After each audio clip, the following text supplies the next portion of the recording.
विषय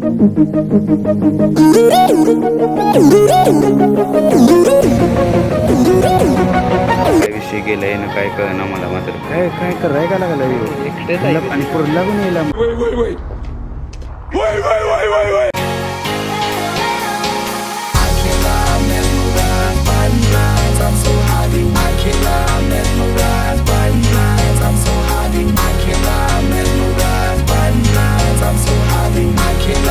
तर hello welcome back to my channel. इकडली साईड बघितली म्हणजे वेलनेश्वर असेल, पूजा गणेश मंदिर असेल किंवा चंडिका देवीचं मंदिर असेल, ते इकडलं सगळं बघितलं। पण इकडला जो मेन पॉइंट म्हणजे गुहागरचं जे वैभव आहे ते बघायला आज आपण चाललोय। आपल्यासोबत आहेत दोन कोल्हापूरची मुलं। मध्ये होतो आणि आम्ही मामाकडे जायचो राहायला। ती मावस भाऊ आहे त्यामुळे आम्ही तिघजण राहायला जायचं। तर घरातली तिघांना आम्हाला एकत्र ठेवायचे नाहीत कारण आम्ही भांडणं खूप करायचो आणि कांड काहीतरी व्हायचं नेहमी। त्यामुळे आम्हाला तिघांना नेहमी कुठं एकत्र लावून द्यायची नाहीत। आता पण लावून देणार नव्हती, पण आता थोडी म्हणतात ती मॅच्युरिटी आल्या। कधीपर्यंत जे रत्नागिरीमध्ये टेम्पल बघितलं पाहिजे ते आहे ते विनायक टेम्पल। आणि लवकरावर उद्या सकाळी 6ला आम्हाला कोल्हापूरची स्टे आहे असं म्हणल्यावरती मी लगेच उठलो आणि फायनली आम्ही आमच्या ट्रिपला चाललो। तर सकाळचा फुल नाश्ता करून आपण आता पोहोचलोय पालशेते गावी। पालशेते गुहागरमधील एक स्वच्छ आणि सगळ्यात मोठं गाव आहे। तुम्ही नक्की आल्यावरती व्हिजिट केलं पाहिजे। गुहागर बीच नंतर लगेच 7 ते 8 किलोमीटर वरती हे गाव आहे आणि गावाला खरोखर खूप नैसर्गिकरित्या संपूर्णपणे गाव एकदम भारी आहे आणि तुम्ही नक्की विजिट केलं पाहिजे। तर दिवसाचं पहिलं मंदिर आपलं श्री हसलाई देवी मंदिर प्रवेशद्वार। तर माझी ब्युटी हीच आहे की कुठल्या पण मंदिरामध्ये जावा, कुठल्या पण देवळामध्ये जावा, स्वच्छता तुम्हाला 100% आणि टॉपच मिळणार। तो काही विषयच नाही स्वच्छतेबाबत। आज कमीत कमी मला वाटतं 10 ते 15 मंदिरं व्हिजिट करू। त्यामधील पहिलं मंदिर आहे श्री हसलाई देवी मंदिर। कोकणातील लोकांचा देवावरती खूप विश्वास आहे, त्यामुळं गावामधले कुठल्या पण तुम्ही मंदिरामध्ये जावा, देवीचं मंदिर तुम्हाला दिसेलच आणि ती मंदिरं एकदम भारी, एकदम स्वच्छ आणि एकदम टापटीपणे येथील लोकांनी ठेवल्यात।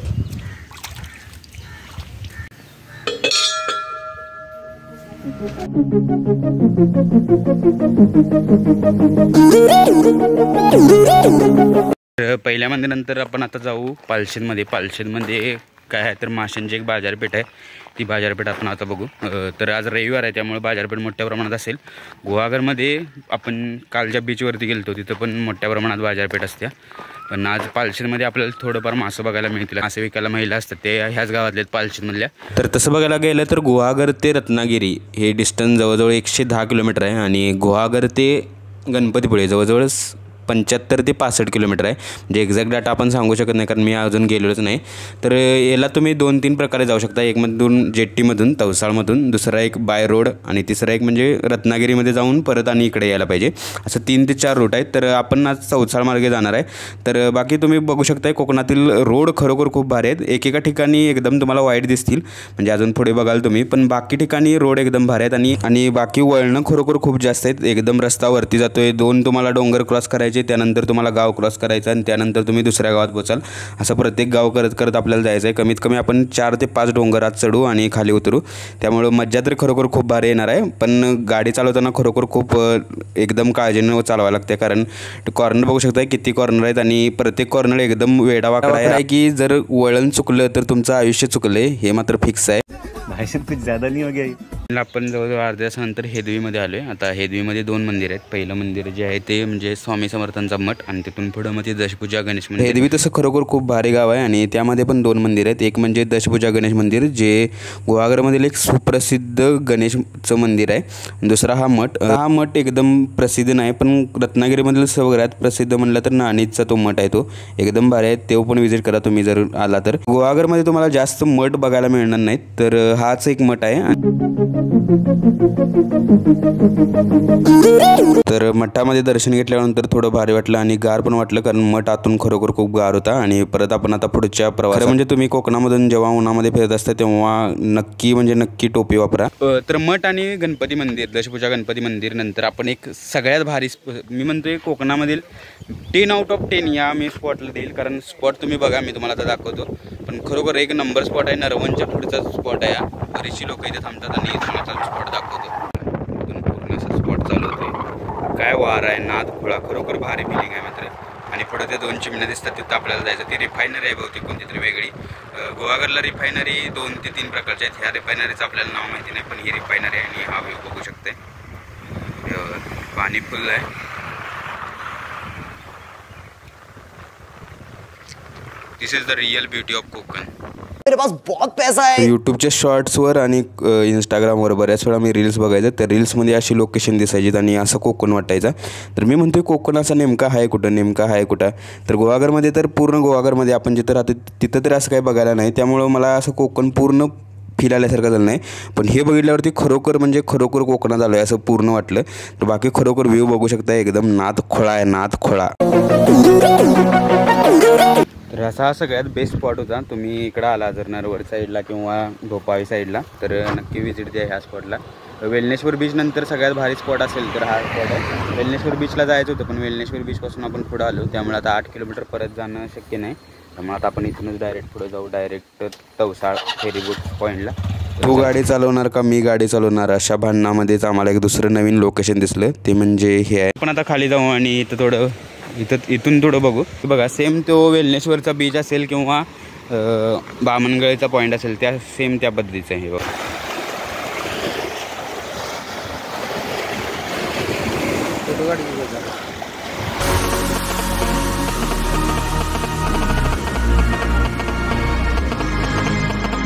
इकडं ती रिफायनरी आहे, हे बघू शकता आपण जी मगाशी तिथून बघत होतो ती.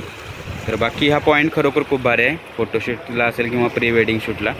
इन सारी चीज़ों से बहुत आगे निकल चुका. दगडं बघा केवढे मोठे आहेत. एक दगड आहे एवढा मोठा. वगैरेचं काही प्रमाण नाही, त्यामुळे खेकडा तर काही दिसणार नाही असं मला वाटते. पण हा पॉईंट आहे नरवणच्या पुढचा पॉईंट. जर तुम्ही आला तर नक्की विजिट द्या. दगडं बघा केवढा आहे. जांबा खडक आहे पूर्ण. हा जांबा खडक आहे, हा वेगळ्या प्रकारचा खडक आहे, तो सगळ्यात मोठा खडक आहे त्याच्यावरती. यामध्ये साप वगैरे असण्याचं जास्त प्रमाण असते, त्यामुळे जर तुम्ही येत असाल तर पूर्ण काळजी घेऊनच या. पण दगड बघू शकता केवढा मोठे दगड आहे ते बघा. पूर्ण साप वगैरे असण्याचं जास्त प्रमाण असते. तर बाकी हे बघा पॉईंट असा आहे. हा दगड केवढा आहे बघा. हा दगड पण तेवढाच मोठा आहे, तो दगड तेवढाच आहे. हा दगड वेगळ्या प्रकारचा आहे, हा दगड वेगळ्या प्रकारचा आहे. पण तर फायनली आपण हा स्पॉट बघून परत आता चाललो आहे. आता डायरेक्ट आपण जाऊ तवसाळ फेरीबोटीवरती आणि तवसाळ फेरीबोटी नंतर आपण बघणार आहे जयगड आणि बाकीचे जे पॉईंट आहेत ते. पण हा पॉईंट बघून खरोखर खूप भारी वाटलं. त्या पॉईंटवरती डायरेक्ट आपण तवसाळ फेरीबोटवरती यायला डबरं पडल्यात. म्हणजे ते शहराचं प्रमाण जास्त दगडावरती झाले, त्यामुळे कुठं डबरं पडल्यात तिला. गुहागर साईडला तरी आंबा बघायला नाही, पण इकडं आंबा बघून खरोखर खूप भारी वाटलं. खरं म्हणजे आम्ही उतरून आंबा काढणार होतो, पण काय नंतर आम्हाला रिअलाईज झालं की तिथं लोक राखणदाराला बसलेत आणि ती काटे घेऊन आहेत. जरा चुकून एक जरी आंबा काढला तर किती फटके बसतील काही सांगूच शकत नाही. फायनली जे मंदिर होतं दशभुजा गणेश मंदिर तिथं आपण पोचलोय. खरं म्हणजे मंदिरामध्ये कॅमेरा अलाउड नाही, त्यामुळे आपण व्हिडिओ वगैरे बनवू शकत नाही. पण मी तुम्हाला फोटो दाखवेल की कसं मंदिर आहे आणि कशी मूर्ती आहे आतमध्ये. तर कोल्हापूरचे हा बोर्ड बघून कोल्हापूरचे मेंबर एकदम खुश झालेत, कारण फायनली आपल्याला दिसलं की तवसा जेट्टी 12 किलोमीटर आहे. तर इथून तवसा जेट्टी 12 किलोमीटर आहे.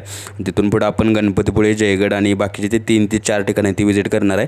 तर ऊन इकडं जास्त लागायला आहे, कारण इकडं झाडं खूप कमी आहेत. तिकडं बघू शकता पूर्ण कोरडं रस्ते आहेत सगळे, आजूबाजूला झाडं नाहीत काय नाहीत. त्यामुळं पण आता आपल्याला 10 ते 12 किलोमीटर असंच जायला पाहिजे आणि तिथून पुढं मग आपण तवसा जेट्टीमध्ये बसू आणि तिथून पुढं मग बघू कसं काय नियोजन होते. लवकर जर गेलो तरच आपण मग गणपतीपुळ्याला जाणार आहे, नाहीतर मग गणपतीपुळे कॅन्सल होईल. कारण आपल्याला अंधाराच्या अगोदर इकडे परत यायचं आहे, कारण रस्ता कुणाला माहिती नाहीत कुठला आहे तो.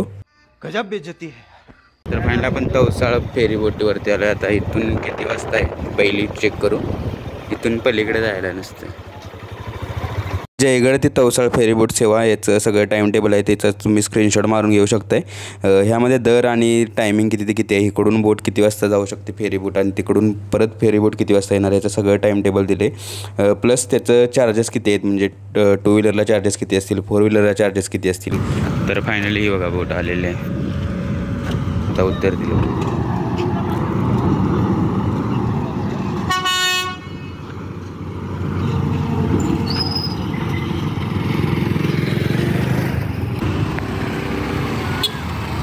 तिकीट आहे 150 रुपये. तर समर्थ पण आयुष्यात पहिल्यांदा बसायला लागला आहे फेरीबोटमध्ये आणि योगेश पण पहिल्यांदा बसायला लागला आहे. तर त्यांचा एक्सपिरियन्स बघू आपण नंतर. चला आपण डायरेक्ट आता वरती जाऊ. So even it's my second time to seat in ferryboat. तरी पण एक्साइटमेंट खरोखर खूप जास्त आहे, कारण आम्ही जे मागच्या वेळी बसलो होतो ते एकदम कमी डिस्टन्स होतं. हे डिस्टन्स कमी 15 ते 20 मिनटं असणार आहे, त्यामुळे खूप मजा येणार आहे. अरे मैं तो पूरा काला बोटमध्ये जर तुम्ही प्रवास करत असाल तर मी तर तुम्हाला सजेस्ट करेल की तुम्ही खाली बसूनच सगळा पूर्ण प्रवास केला पाहिजे. पण आता ही आमची नवी मेंबर आहेत 2, त्यामुळे मी वरती गेलो आहे. पण खरा व्ह्यू आणि खरी म्हणजे पूर्ण फील येतोय तो खाली उभारूनच येतोय, कारण जवळ तुमच्या समुद्र असतो त्यामुळे एकदम भारी वाटते. वरनं एवढं काय नॉर्मल वाटते, जसं तुम्ही रंकाळ्यावर फिरताय तसंच वाटते, पण खाईनं एकदम भारी खरोखर खूप नादखोळा वाटते. तर आपण काही वेळामध्ये खाली पण जाऊ. तर इथून हा व्ह्यू असा आहे. तर नक्की तुम्ही पण बघा, जर कोकण साईडला आला तर फेरीबोटमध्ये एकदा नक्की ट्राय करा. जवळजवळ 150 रुपये आमचं सगळ्यांचं तिकीट झाले. तुम्ही जर आला तर तुमचं एक 30 ते 40 रुपये तिकीट होईल पूर्ण गाडीसोबत. त्यामुळे एवढं महाग काय जास्त नाही ॲज कम्पेअर टू ST किंवा बाकीच्या गोष्टी, पण स्वस्त खरोखर खूप भारी आहे आणि एक्सपिरियन्स सगळ्यात महत्त्वाचा खूप भारी आहे.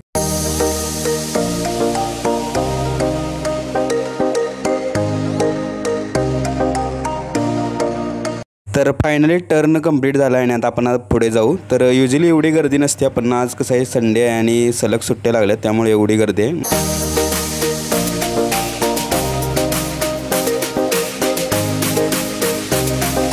तिकीट चेकिंगसाठी आलं बघा, जसं आपल्या STमध्ये किंवा बाकीच्या गोष्टींमध्ये येतात चेक करायला तसं. आता आमचं तिकीट समर्थकडं आहे. खाली उभारण्याचं मेन कारण म्हणजे तुम्हाला डॉल्फिन वगैरे दिसू शकतात. आता खाली डॉल्फिन आले तर आम्ही आता पळत खाली चाललो आहे. आता डॉल्फिन दिसतात की बघूया आपण. गाडी स्टार्ट कर. गेलं काय? हो कुठे गेले ते? आला आला आला आला.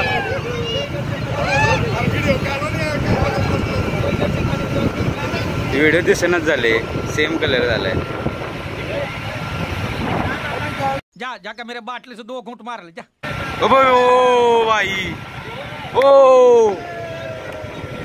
परंतु मी आयुष्यामध्ये डॉल्फिन फक्त झी टॉकीज नाही, फक्त डिस्कवरी चॅनलवरतीच बघितल्या होत्या. पण आज पहिल्यांदा जिवंत डॉल्फिन बघायला मिळाल्या, त्यामुळे आजचा दिवस खरोखर खूप लक्की म्हणला पाहिजे.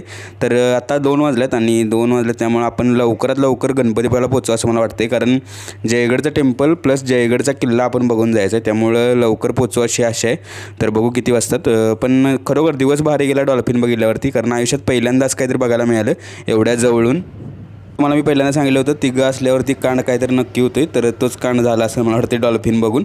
तर आता आपण जाणार आहे इथून पुढं जवळजवळ मला वाटते कमीत कमी अर्धा तास लागेल जयगड किल्ल्यावरती जायला. तिथून पुढं मग जयगड टेम्पल आणि तिथून पुढं मग गणपती.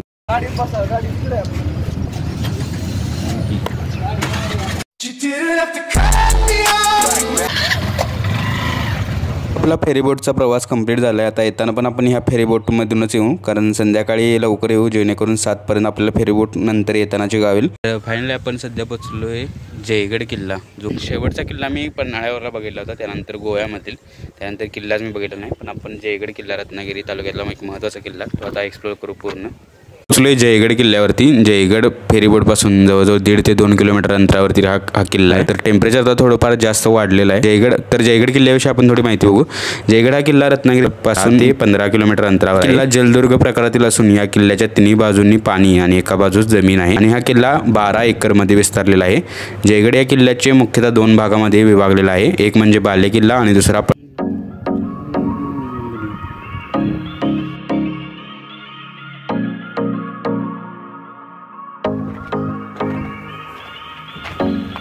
पडकोडी. आणि या किल्ल्याला संरक्षित तटबंदी देखील आहे. मुख्य किल्ल्याला एकूण 14 बुरुज आहेत आणि पडकोटाला एकूण 10 बुरुज आहेत. असे या किल्ल्यावर एकूण 24 मजबूत बुरुज आहेत. या किल्ल्यावर आपल्याला गणपती मंदिर, हनुमान मंदिर, बुरुज, महादरवाजा, जयबा स्मारक, ब्रिटिशांच्या काळातील इमारत या प्रकारची अनेक ठिकाणे आपल्याला किल्ल्यावर पाहायला मिळतात. या किल्ल्याला जयगाव किंवा जयस्थी किल्ला या नावाने देखील ओळखले जाते. जयगड हा किल्ला 16व्या शतकामध्ये विजापूर सल्तनतने बांधला, पण हा किल्ला त्यांना फार वेळ टिकवता आला नाही आणि संगमेश्वरावरील नाईक यांनी हा किल्ला ताब्यात घेतला. त्यावेळी त्यांनी तेथील 8 गावे देखील आपल्या ताब्यात घेतली. त्यानंतर काही दिवसांनी पोर्तुगीजांनी आणि विजापूर सल्तनतने या किल्ल्यावर हल्ला केला, पण त्यांना यश मिळाले नाही आणि संगमेश्वरमधील नाईक यांनी या किल्ल्यावर आपले वर्चस्व कायम ठेवले.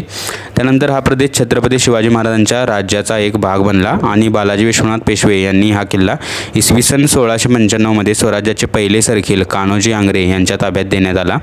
कान्होजी आंग्रे आंग्रे यांना खूप वर्ष हा किल्ला मराठा साम्राज्यामध्ये राखून ठेवला, पण तिसऱ्या इंग्रज आणि मराठा युद्धामध्ये हा किल्ला इसवी सन 1818मध्ये इंग्रजांच्या ताब्यात गेला. तसं बघायला गेलं तर जयगड किल्ला एकदम भारीच आहे, पण जयगड किल्ल्यावरती पाहण्यासारखी ठिकाणं, पहिलं म्हणजे एक महादरवाजा. महादरवाजा म्हणजे जयगड किल्ल्याचा मुख्य दरवाजा, ज्या दरवाजामधून किल्ल्यामध्ये प्रवेश केला जातो. किल्ल्याचा मुख्य दरवाजा हा 2 बुरुजांच्या मध्ये आहे. हा दरवाजा आपल्याला सहसा दिसत नाही, कारण तो दोन्ही बुरुजांच्या आतमध्ये लपलेला आहे. दुसरा पॉईंट आहे तो म्हणजे खंदक. किल्ल्याच्या समोर तसेच चारही बाजूंनी किल्ल्याला खंदक आहे, जे पूर्वी पाणी साठवण्यासाठी वापरले जायचे. हे आपल्याला किल्ल्यामध्ये जाण्या अगोदर महादरवाजाजवळ पाहायला मिळते. तिसरा पॉईंट आहे ध्वजस्तंभ. किल्ल्यावर ज्यांचे राज्य आहे त्यांचा ध्वज फडकवण्यासाठी बनलेला ध्वजस्तंभ आहे, आणि या किल्ल्यावर देखील एका बुरुजावर ध्वजस्तंभ आपल्याला आज देखील पाहायला मिळतो. सगळ्यात मोठा पॉईंट आणि चौथा पॉईंट ब्रिटिशांच्या काळातील इमारत. आपल्याला किल्ल्याच्या आतमध्ये गेल्यानंतर एक पडझड झालेली 3 मजली इमारत पाहायला मिळते. ती म्हणजे ब्रिटिशांच्या काळातील इमारत. त्या इमारतीचा ब्रिटिशांच्या काळामध्ये गेस्ट हाऊस म्हणून वापर केला जात होता. मला वाटतं 1 किलोमीटर चालायला पाहिजे सगळा किल्ला पूर्ण बघण्यासाठी, आणि आपण तो दाखवणार आहे सगळा पूर्ण चालून. जयाबा स्मारक हे आपल्याला गणपतीच्या मंदिराच्या समोर पाहायला मिळते, आणि असं म्हटले जाते की जयगड किल्ल्याचे नाव हे जयबा नावाच्या एका व्यक्तीवरून पडले आहे, आणि त्यांचे छोटे स्मारक आपल्याला या किल्ल्यावर पाहायला मिळते. खाली उतरू आता. हे बघू शकता पायऱ्या पूर्ण पुरातन काळातल्याच पायऱ्या आहेत, सगळ्या उभ्या पायऱ्या आहेत. मात्र खालून असा किल्ला दिसतोय पूर्ण. इकडे एक बघायचं होतं.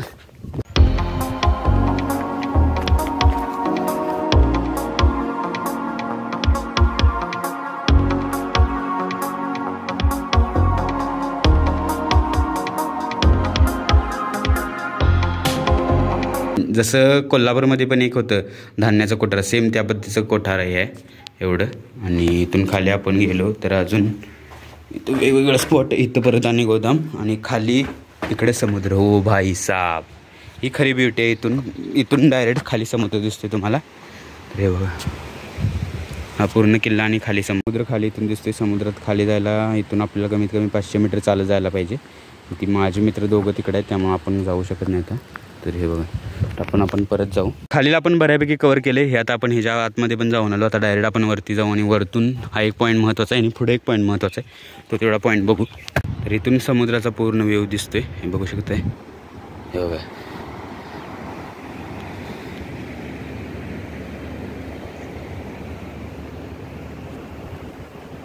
कोल्हापूरमध्ये असताना आपण बरेचसे किल्ले बघितले पन्हाळागडावरील. जसं आम्ही सगळी मुलं ट्रिप काढायला गेलो पन्हाळ्यावरती, पण जलदुर्ग हा पहिलाच बघितला आहे, तो म्हणजे जयगडचा. आणि तुम्ही पण नक्की विजिट करा रत्नागिरी जिल्ह्यामध्ये आला तर. संपूर्ण किल्ला बघितल्यावरती एक गोष्ट रिअलाईज झाली. मागच्या वर्षी याच दिवसामध्ये आम्ही गोव्यामध्ये किल्ला बघायला गेलो, अगोडा फोर्ट म्हणून. जवळजवळ 40 रुपये तिकीट होते त्या किल्ल्याला. छत्रपती शिवाजी महाराजांचा हेवा महाराष्ट्रात लोकांना जास्त प्रमाणात आहे, पण किल्ला जपतात कुठली लोक? गोव्याची लोक. आणि त्या किल्ला बघायसाठी 40 रुपये तिकीट आहे. आणि हे महाराष्ट्रामध्ये आमच्या ह्या किल्ल्याची ही अवस्था बघू शकताय. सगळ्यात निग्लेक्टेड किल्ला मी म्हणेल की हाच आहे. सगळेच निग्लेक्टेड केले सोडा किल्ले. किल्ल्याला काय आता म्हणजे एवढं महत्त्व ठेवलेलं नाही लोकांनी, फक्त प्रेक्षणीय स्थळ म्हणून ठेवलं. आणि थोड्या प्रमाणात या गडाची डागडुजी केली, आणि जर चांगल्या पद्धतीने किल्ला मेंटेन राखला तर प्रेक्षणीय स्थळ म्हणून एक चांगल्या पद्धतीने हा किल्ला होऊ शकतो, आणि त्यानंतर रोजगार 100% चांगल्या प्रमाणात निर्माण होऊ शकतो. तर किल्ला बघून थोड्या मिक्स्ड इमोशन्स निर्माण झाल्या मनामध्ये. पण फायनली आता आपण चाललोय सगळ्यात बेस्ट मंदिर रत्नागिरीमधील, ते म्हणजे विनायक टेम्पल. बघितल्यावर तुम्हाला कळेल की मी बेस्ट का म्हणतोय, एवढं चांगलं का म्हणतोय. तर बरीचशी लोक रत्नागिरीमध्ये येतात, आणि जी मेन ठिकाण आहेत म्हणजे पावस असेल, गणपतीपुळे बीच असेल, किंवा तुमचा मार्लेश्वर असेल, एवढंच करून जातात. तर सगळ्यात महत्त्वाचं टेम्पल आणि हे टेम्पल आहे ते म्हणजे जय विनायक टेम्पल जयगड. हे टेम्पल तुम्ही नक्की विजिट केलं पाहिजे. गणपतीपुळेपासून फक्त 10 ते 12 किलोमीटर अंतरावरती हे टेम्पल आहे. हे महाराष्ट्राच्या किनारी पट्ट्यामधील प्रचलित स्थानिक वास्तुकला आणि यंत्रतत्वावर आधारित शास्त्रीय हिंदू मंदिर स्थापत्यकलेचा अनोखा संगम आहे. जय विनायक हे नाव जयगड या ठिकाणासोबत एक महत्त्व निर्माण करते. या संरचनेत प्रामुख्याने गर्भगृह, सभामंडप, मुख्य मंडप, वाहन मंडप, प्रवेशद्वार, दीपमाळ, कुंड प्रकार आणि खुले दरबार, अधिष्ठान किंवा विस्तारित मंडप हे विशिष्टपूर्ण हिंदू मंदिर घटक दाखवले आहेत. सुपरस्ट्रक्चरमध्ये बारीक कपडे घातलेले काळे बेसाल्ट आणि विस्तारित प्लिंथ आणि टेरेसमध्ये वापरलेले कोर्स्ट लॅटराईट दगड स्वतःमध्ये एक अद्वितीय मिश्रण तयार करतात. मंदिर अशा प्रकारे समकालीन सांस्कृतिक विधान करते. तर गणपती बाप्पा मोरया. तर फायनल आपलं दर्शन दर्शन कंप्लीट झालेलं आहे. आल्यावरती तुम्हाला एक सगळ्यात मोठी जी आता पहिला दाखवली ती बाग दिसली, त्यानंतर तुम्हाला हे तळं दिसेल आणि तळ्यामध्ये एक सगळ्यात महत्त्वाची गोष्ट म्हणजे वेगवेगळ्या रंगाचे मासे आहेत. जे नॉर्मल रंगाचे मासे नाहीत, यामध्ये तुम्ही बघू शकता हे पांढऱ्या कलरचे आहेत, काही पिवळ्या कलरचे आहेत आणि तलाव हे वेगळ्या प्रकारचं आहे. आपण खाली जाऊन पण हे करू शकतो आहे, पण त्यांना खाद्य वगैरे आपण टाकू शकत नाही, त्यामुळे तुम्ही पण गेला तर तेवढी काळजी घ्या. खाली तुम्ही त्यांना स्पर्श वगैरे करू शकताय. पण मासं बघून खरोखर वेगळं वाटलं. हे आमचं कोल्हापूरचं मेंबर. पण बाकी टेम्पल हे बघू शकताय, बाहेरून असं भव्य दिव्य टेम्पल दिसतंय एकदम भारी. आणि म्हणजे याची रचना खरोखर खूप भारी आहे आणि दगड चांगला वापरला आहे, त्यामुळं ते अजूनच जास्त शायनिंग दिसते. फायनली आता आपण आतमध्ये जाऊ.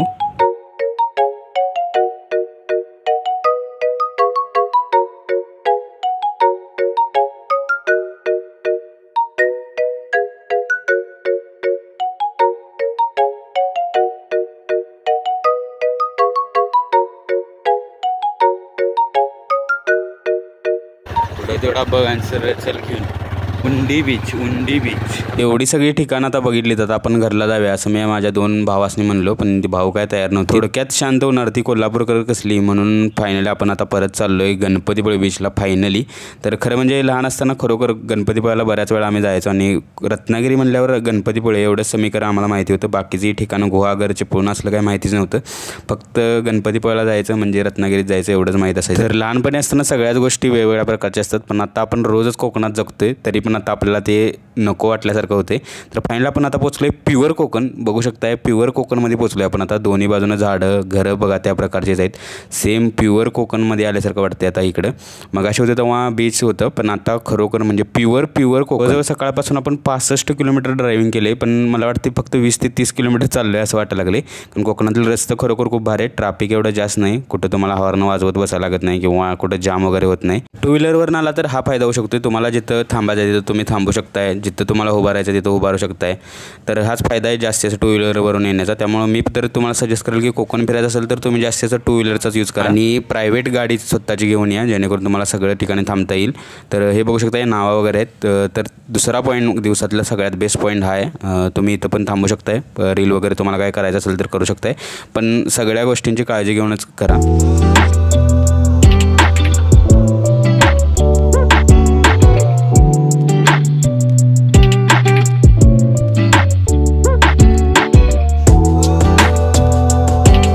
Real beauty of Konkan. जर गोव्यामध्ये गेला तर तुम्हाला असं कुठं काय करायला मिळणार आहे का बघा. एवढ्या जवळून समुद्राकडून तुम्ही गाडी मारू शकताय का बघा. तर फायनल आपण पोचलो आहे गणपतीपुळ्यामध्ये. आता ट्रॅफिक वगैरे चालू होईल आता इथून पुढे. तर इथून पुढे मला वाटते कमीत कमी 2 किलोमीटर आहे इथून गणपतीपुळे. आपण आता मॅप लावला आहे. गर्दी थोडी जास्त प्रमाणात असेल आज, कारण सुट्ट्या सलग आहेत, त्यामुळे मला वाटते दर्शनाला वेळ होईल. पण बघू, दर्शन पटकन झालं तर बरं होईल, जेणेकरून आपण परत रिटर्न लवकर पोचू. तर चला. तर जयगड तवसाळ बाकी सगळं करून आपण आता फायनली पोचलोय गणपतीपुळ्यामध्ये. शेवटचं गणपतीपुळ्यात मी आलो होतो 9वीला जेव्हा होतो तेव्हा, म्हणजे आता जवळजवळ 7 वर्ष झालेत बरोबर. देखो मैं रो नहीं रहा हूँ, मैं खुशी में मेरे आंसू निकल रहे हैं. Finally wait is over. तर फायनली आपण दर्शन रांगेमध्ये. तर मला वाटत होतं आज गर्दी खूप जास्त प्रमाणात असेल, पण गर्दी काहीच नाही. देवाचे आपण आज खरोखर म्हणजे खूप लक्की आहे मला वाटायला लागले, कारण आज सगळ्याच गोष्टी सगळ्या चांगल्या पद्धतीने व्हायला लागल्यात. आत्तापर्यंत तरी चांगल्या व्हाव्यात, शेवटपर्यंत चांगल्या व्हाव्यात अशी इच्छा आहे. तर फायनली आपण आता देवाचं दर्शन घेऊ आणि मग बीचला जाऊ, किंवा आता इथं काहीतरी शॉपिंग वगैरे थोड्या प्रमाणात करायचं आहे ते करून घेऊ.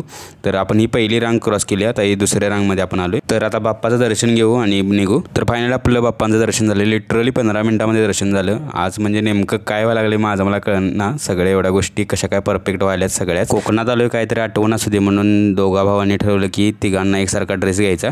पण ड्रेस घ्यायला गेल्यावरती कळलं की जो 150 रुपयाला माधवा रोडला शर्ट आहे तो इथं 450 रुपयाला ऐकायला लागल्यात. त्यामुळे म्हणलं स्कॅम होण्यापेक्षा आपण न घेतलेलं बरं, दुसरं काहीतरी घेऊ. तर फायनली आपण दर्शन घेऊन गणपतीपुळे बीचवरती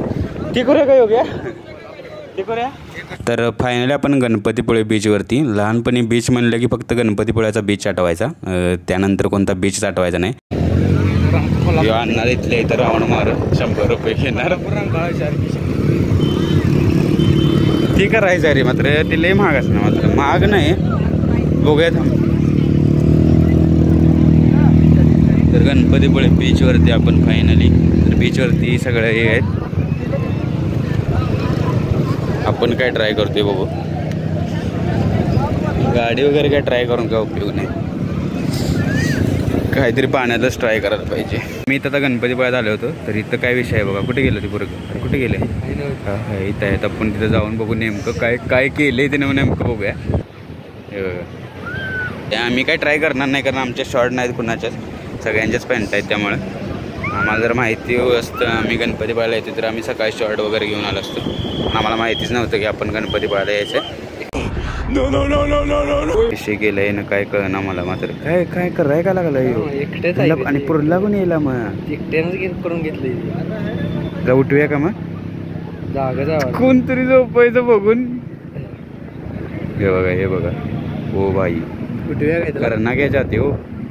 जीवन त्या माती साईडच्या चल की बघूया उठून आण. काहीतरी काय उरत वगैरे असेल काय? तो पलीकडे पण तसंच गेलं कोणतरी गेले. मी इथं काय ते काय करून मिळते वाटतं. असं काय करतात वाटतं बहुतेक, काय उरत वगैरे असेल. हां पण त्यांनी तसं का करून बसले होते? वो क्या क्या कर रहा है वो? रेत में योगा कर रहा है. योगा? हाँ हाँ हाँ. वो थेरेपी वगैरह होगी कुछ. बताम बताम बताम. अभी अभी अभी मजा. Indian show Indian show.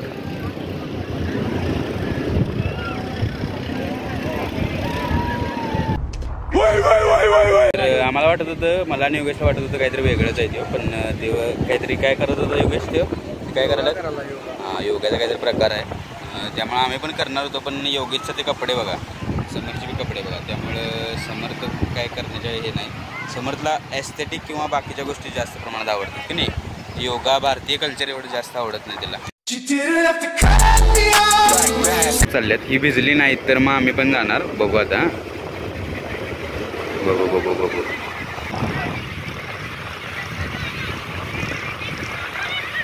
तर फायनली आपण परत फेरीबोटीवरती. आत्ता 5:45 वाजल्या. ती 6ची फेरीबोट आहे. तर आजचा दिवस एकदम भारी गेला खरोखर. सगळ्या गोष्टी सगळे ठिकाणी आपण व्यवस्थित दर्शन घेतलं. सगळ्या देवतांचं बरोबर चांगल्या प्रकारे दर्शन झालं आपल्याला. तर आजचा दिवस कोकणातील 8 महिन्यातील सगळ्यात बेस्ट दिवस मी म्हणेल. ठिकाणं तर चांगलीच झालीत, पण सोबत भाऊ होते त्यामुळं भारी वाटलं खरोखर. तर ती व्हिडिओमध्ये जास्त प्रमाणात येत नाही. तर लिटरली खरोखर सगळ्यात बेस्ट दिवस. तर तुम्ही पण कोकणामध्ये आलात तर अशी तुम्ही ट्रिप अरेंज करू शकताय. आणि वन डे ट्रिप खरोखर कोकणात खूप भारी होत्या. आणि असं वेगवेगळे स्पॉट तुम्ही एन्जॉय करू शकताय. म्हणजे असे फेरीबोट असेल किंवा बाकीच्या गोष्टी आता आपण बघितलं ते विनायक टेम्पल असेल, जयगडचा किल्ला असेल, वेगवेगळं पॉईंट तुम्ही बघू शकताय. तर कोकणात आला तर नक्की या.